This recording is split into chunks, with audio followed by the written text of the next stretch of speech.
22வது பாசுரம். அங்கண் மாஞாலத்தரசர் அபிமான பங்கமாய் வந்துநின் பள்ளிக் கட்டிற்கீழே சங்க மிருப்பார்போல் வந்து தலை பெய்தோம். கிங்கினி வாய்ச்செய்த தாமரைப் பூப்போலே செங்கண் சிறிதே எம்மேல் விழியாவோ. திங்களும் ஆதித்யனும் எழுந்தாற்போல் அங்கண்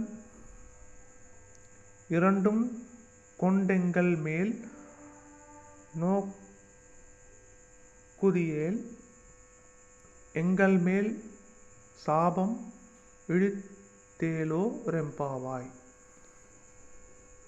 22வது பாசுரம்.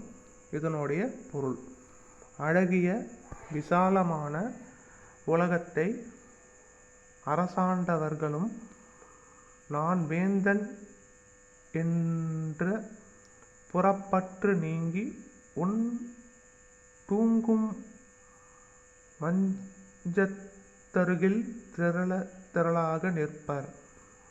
இதில் உன்னிடம் போரில் தோற்றவர்களும் உண்டு. ஆய்ச்சியரான நாங்களோ உன் குணங்களுக்கு அடிமையாக உன் அருகில் வந்திருக்கின்றோம்.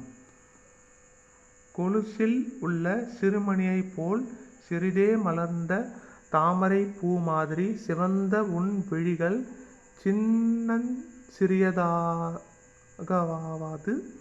எங்களை பார்க்காதா?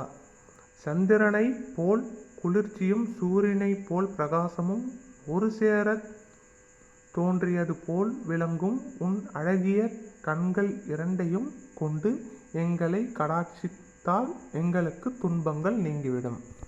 தொடரும்.